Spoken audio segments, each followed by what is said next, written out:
Alors, c'est pour ça que je dis on n'est pas forcément auteur, c'est-à-dire je ne suis pas Alexandre Dumas qui est capable d'inventer des personnages et puis après de les mettre en relation les uns avec les autres. Tiens, à propos d'Alexandre Dumas, une histoire étonnante. J'ai dit à ma femme, avant de venir ici, je ne t'emmène pas si tu n'as pas lu un livre qui s'appelle Le Sinaï par Alexandre Dumas.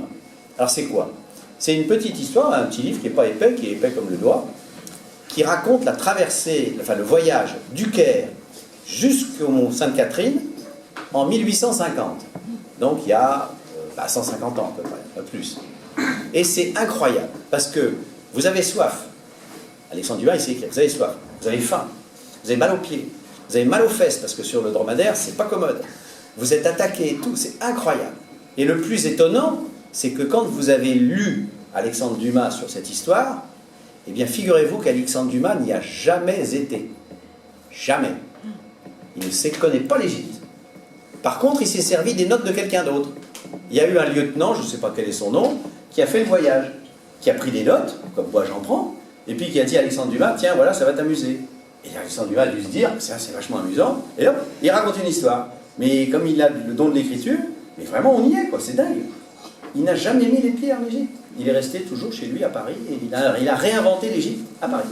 Donc, vous voyez, comme quoi, la capacité d'un écrivain, bon, c'est assez varié, et chacun se sert du matériau qu'il a. Alors, Alexandre Dumas, pour l'exemple que je vous ai donné, c'est le matériau de quelqu'un d'autre, les souvenirs de quelqu'un d'autre, les notes de quelqu'un d'autre, et moi, ou mon grand-père, ce sont mes souvenirs. Alors, c'est vrai que ça, c'est de l'autobiographie, mais vous voyez, ce petit bouquin, je dirais, c'est même plus que ça, c'est une double autobiographie, parce que ça mélange ma mémoire avec celle de mon grand-père, forcément, puisqu'on s'est un peu connus, et ça a fait des trucs un peu bizarres.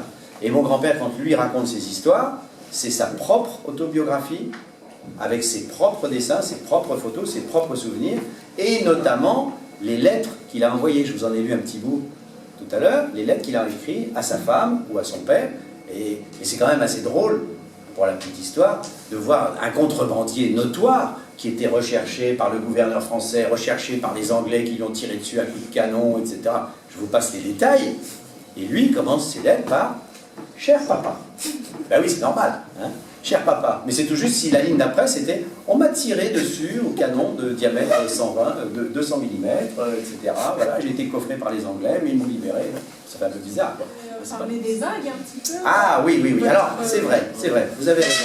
Vous avez raison de me le dire.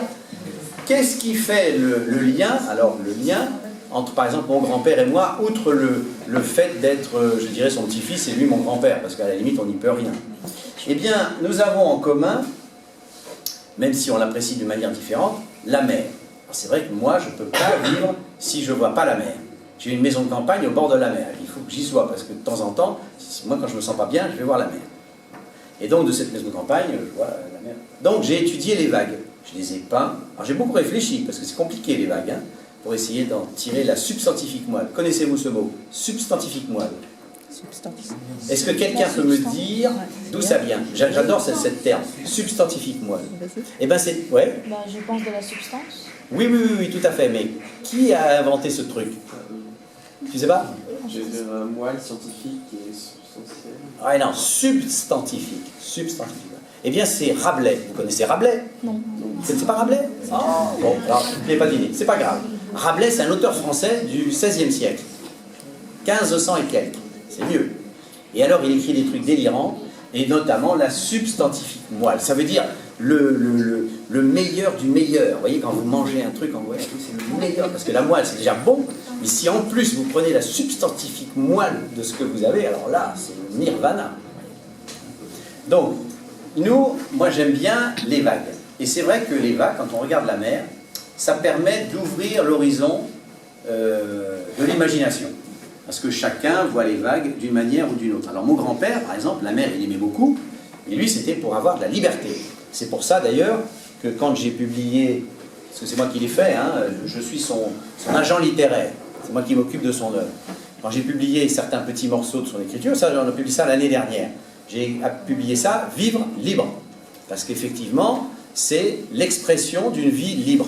Bon. Et pour mon grand-père, la mer, c'est l'expression optimale de la liberté. Il y a d'autres gens qui vous diront, Jean-Christophe Ruffin par exemple, dont vous avez peut-être entendu parler, qui est académicien et ancien ambassadeur du Sénégal. Bon, ben Jean-Christophe Ruffin, il vous dirait peut-être, non, la liberté pour moi c'est la montagne, les sommets. Possible, hein, moi c'est pas mon truc, mais bon. C'est pour vous dire qu'il y a comme ça dans la nature des éléments qui vous prennent aux tripes et qui vous emmènent ailleurs. Pour moi, c'est la mer, mon grand-père aussi. Donc moi, j'ai étudié la mer en aquarelle, beaucoup, j'en ai fait énormément, j'ai même fait un livre sur les vagues, uniquement. Parce que les vagues, et oui, figurez-vous que les vagues, elles sont classées par taille. Il y a les petites, les moyennes, les grandes, les très grosses, les énormes, ça finit par énorme, et après, on ne sait plus. Hein, il y a la vague, il y a même la vague scélérate. La vague scélérate, c'est celle qui vient de nulle part, qui fait 30 mètres de haut. J'ai dit 30 mètres. 30 mètres, ça fait un immeuble de 10 étages. Vous voyez les immeubles qui entourent là, le lycée, sont des immeubles d'environ une dizaine d'étages. Donc c'est la hauteur de la vague. Vous imaginez un peu, vous êtes dans un cargo et vous voyez cette espèce de truc énorme monter. Donc tout ça c'est classé, donc je me suis servi de ce classement pour, comment dirais-je, raconter les vagues. Et vous voyez qu'on peut trouver son inspiration, soit sur des éléments, comment dirais-je, d'aventure, comme mon grand-père, d'action, hein, comme les romans d'action ou les films d'action américains, soit sur une donnée un petit peu plus poétique, on va dire, où finalement il n'y a pas d'action, parce que la vague, la mer, elle est mauvaise ou elle est belle, bon, on essaye de naviguer, mais bon, une fois qu'on a dit ça, on a tout dit. Mais non, on n'a pas forcément tout dit, parce que ben, la mer, elle a sa vie propre, elle devient calme, elle l'est moins, il y a des tas de choses à dire sur les vagues, et puis il y a l'écume, il y a des quantités de choses, la mer elle est méchante, elle vous aime pas, on a l'impression que c'est quelqu'un des fois, il y a des jours, c'est très étonnant, et puis il y a les drames de mer, les bateaux qui coulent, vous vous souvenez tous du Titanic, vous avez entendu parler du Titanic, la mer était d'huile, il n'y avait pas de vagues, il n'y avait rien, et pourtant le drame est arrivé, donc vous voyez, on a toute une histoire, donc vous voyez, dans la mer il se passe des tas de choses tout à fait étonnantes.